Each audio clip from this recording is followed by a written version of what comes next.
Our next speaker is Lieutenant General Dan Karbler, and he is the JIFIC IMD, Integrated Air and Missile Defense Component Command for STRATCOM. It's also great to have an Army perspective coming from him. He is the highest ranked Army general on air and missile defense, the head of the Army Space and Missile Defense Command. Dan has done everything with missile defense on the Army. He's done the testing evaluation. He's done the 94th. He's done the 32nd. He's done the schoolhouse. He's been in the Indo-PACOM arena. He's been here in the United States. He knows the issue very, very well with the tools that he's been around and integrated. But what also is pretty important to note is that Dan was the chief of staff under the former STRATCOM commander, John Hyten. And John Hyten and Dan had to submit into the MDR the global responsibilities for missile defense, or start to look at that and influence and shape that. So it's kind of great to get him on board here and hear what he has to say as a STRATCOM component commander, and also possibly as the Army, because I know the convergence issues and so forth, and his perspective would be wonderful. And congratulations on your daughter Lauren graduating from West Point, Dan. That's awesome. Thank you. Hey, thanks, Ricky. And I don't know if I set a good example for her, but she'll be an air defender too. So everything that we're working at is making sure that the generation of the class of 2020 gets the best air and missile defense capabilities to keep everybody safe. Hey, I appreciate you inviting me to be on the Global Missile Defense Responsibilities Forum today. It's really an honor. It's great to be here with Webb and Kevin and my good friend John Hill from the Missile Defense Agency. I don't know, John, if this will count for our every other week touched up or not, but we'll take credit for it. Because it is about relationships as we're into global missile defense responsibilities, and how you build on those relationships, how you interact, the frequency of them. It can't just be a pickup game. And in the missile defense arena, because the community is pretty well knit, I feel pretty confident that it's never a pickup game. I took over Space and Missile Defense Command about 7 months ago. Seems like a COVID environment, a COVID whole time frame ago, but 7 months ago, when I took command, I said in my 32 years of being in the Army, never had I seen Space and Missile Defense Command more relevant than it was then, and that holds true for today. When I look at the global missile defense responsibilities, I gotta just share a little bit with what my responsibilities are and how they play into that. So as you mentioned, Ricky, I'm the Joint Force Component Command for Integrated Missile Defense, RSTRAT, Army Strategic Command. So I work for now Admiral Richard. And you're right, coming out of STRATCOM for almost 3 years as the Chief of Staff, where Admiral Richard was the deputy and General Hyten was the commander. And then as we went through the MDR, invaluable experience, both being able to participate in the MDR, but also just learning from those two great leaders, General Hyten and Admiral Richard. So I work for STRATCOM, but I'm also the Army Service Component to Space Command. So I'm the R Space. So General Raymond turns to me for all Army space capabilities. And that's important too, because we've got to integrate our space capabilities into the missile defense mission. We've talked about it a little bit before. I'm also the supporting commander to NORTHCOM. We provide the 100th GMD Brigade. It provides us with our homeland missile defense. We like to say it's 300, defending 300 million. But we provide those forces, and then NORTHCOM has the operational control of those forces, again, to keep our homeland protected. And then lastly, I am the Army's Air and Missile Defense Enterprise Integrator. So I just going to correct you just a little bit, because if he's watching, he'll send you an email. But Jim Dickinson is really the senior Army air defender, but I'm the senior. I'm the senior Army air defender in an Army position right now. But as the AMD Enterprise Integrator, I report directly to the Secretary of the Army and the Chief of Staff of the Army on all those Army-specific air and missile defense issues that come up, and that can be from our forces to our modernization, where we work with the cross-functional teams, to unit readiness, to training exercises, etc. They all kind of funnel up to me. obviously with a lot of help from different folks out there, Fire Center of Excellence, the CFTs, the AMDCs, et cetera, to be able to provide a common operations picture to the Army senior leaders. So let me double back a little bit, since I just kind of laid out the 4 big hats that I wear. So so I just want to touch on each one of them, if I could, a little bit. So in STRATCOM, you'll hear Admiral Richard talk a lot about the risk of strategic deterrence failure. And a lot of times when we think about STRATCOM, we only think about nuclear operations. We think about the triad with STRATCOM. Well, strategic deterrence has 3 elements. 2 of the main ones are impose unacceptable cost and deny benefit. Missile defense plays the major role in denying benefit. So my interface with STRATCOM is to make sure that those missile defense forces are there and available, whether regionally or globally, to provide, to make sure that we're denying adversary benefit. And that's super important as we look at where we have capabilities around the globe to make sure that they are equally dispersed to the combat commands to support their mission needs, so that the adversaries don't feel that they could take advantage of a lesser missile defense capability in a particular region. And every week we are assessing our risk of strategic deterrence failure and providing that assessment to Admiral Richard. Also in my RSTRAT hat, I support the Strategic Command in the OFSC, which is really the requirements governing body that we have that enables all the combat commands, STRATCOM, as well as the Missile Defense Agency, to talk about the requirements and make sure that we're all of one accord, or as close to one accord as we can be, as we talk about operational issues and push requirements up to the Missile Defense Agency. I also support STRATCOM in the Missile Defense Executive Board, the MDEB, again, to make sure that we understand the requirements that are going up, and then understand where the Missile Defense Agency is with respect to its acquisition approaches and where it's heading to.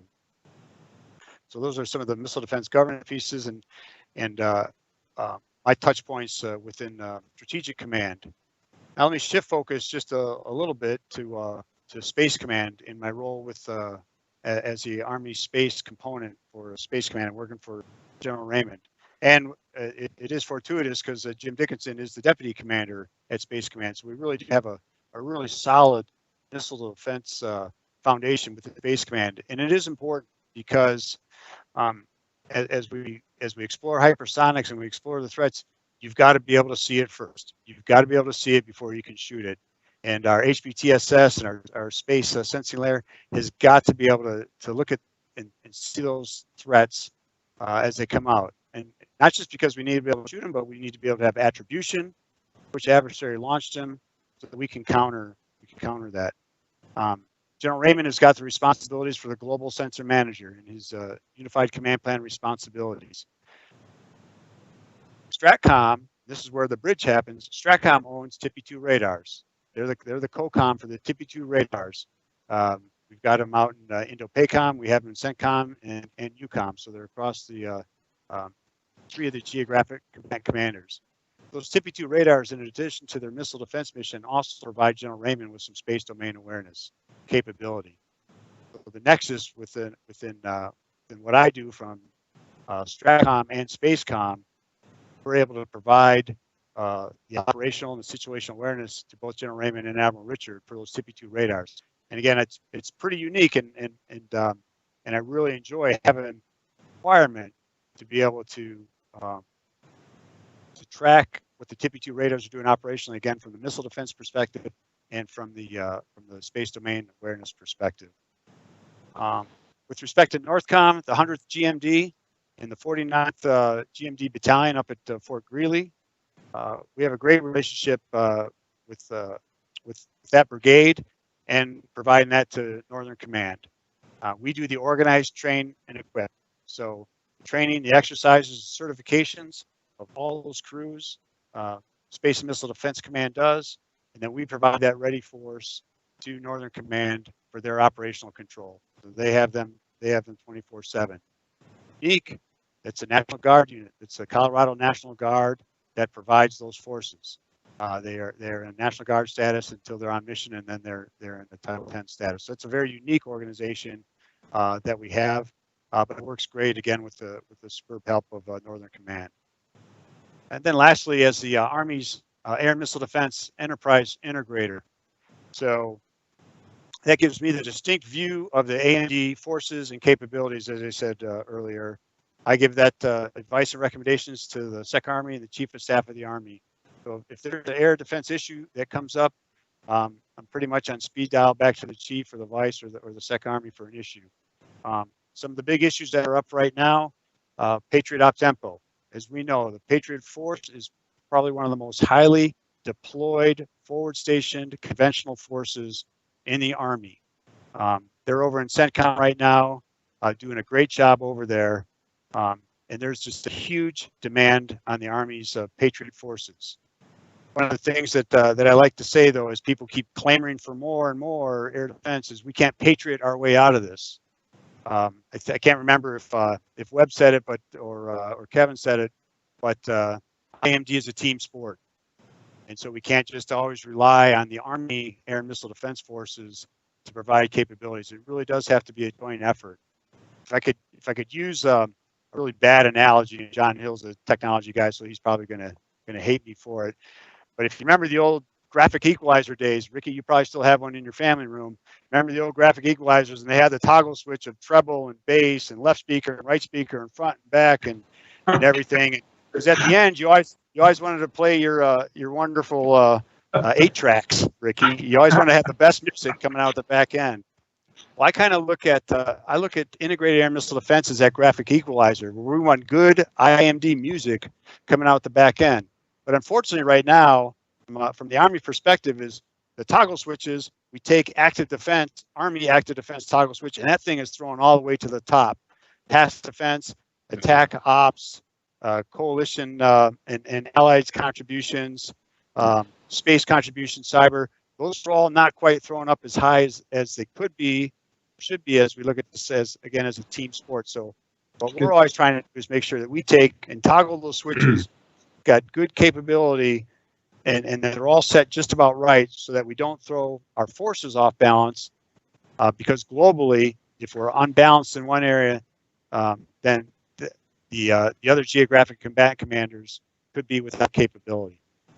So that's what I want to leave you with, Ricky. Again, I really appreciate the opportunity to speak in the forum here. It's my great honor to be able to command the soldiers and civilians of Space and Missile Defense Command, as well as the soldiers, sailors, airmen, and Marines of JFIC IMD. So subject to any questions or comments, thanks, Ricky. Yeah, thanks, Dan. Great analogy. Way to be able to picture that team through a stereo system is great. I do want to ask, because of the myriad of commands that you advise, have we changed anything on global responsibilities? Are you comfortable with you and General Hyten? We're looking at maybe readdressing some of these responsibilities to become more efficient. It looks like we're still doing the same things. And are the COCOMs okay with that, or can we be better with that? Or do we need more capacity, or do we need better policy? How do we make this more efficient? Because there's a lot there that you threw out that doesn't seem to be that efficient as a full go thing on it. And it may have worked, 10 years ago, but as we get into a pretty high near peer competitor, it looks too big to handle there a little bit. Yeah, no, that's a great question. It's very topical.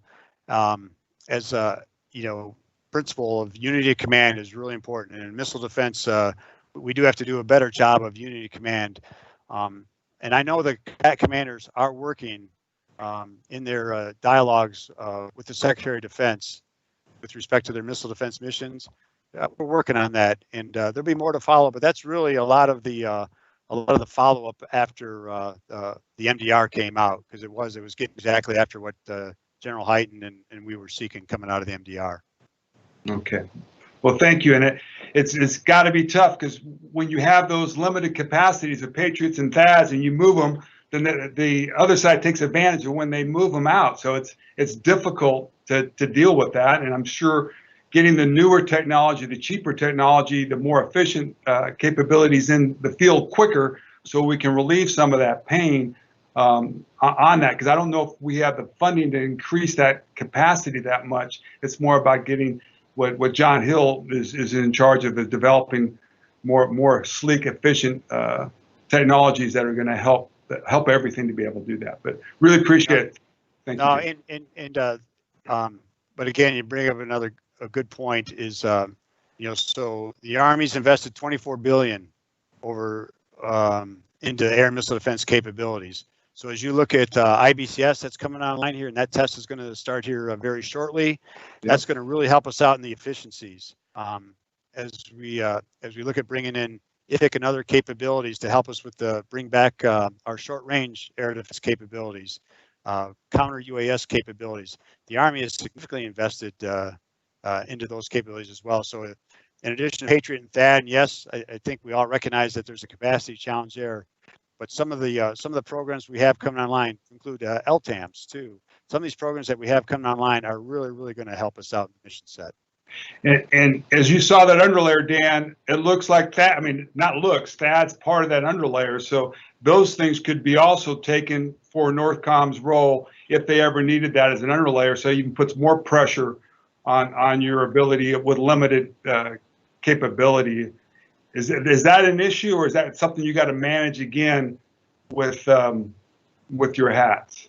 I just don't have a good answer for you right now, Ricky, just because of the the nascent capability of it. And plus, OSD Cape is going to do a AOA. They're going to do a study of it right now, and we'll contribute to that to make sure that whatever capabilities are needed for the underlayer, should THAAD be one of them, we'll be sure to inform that decision. Okay, thanks, Dan. I appreciate it.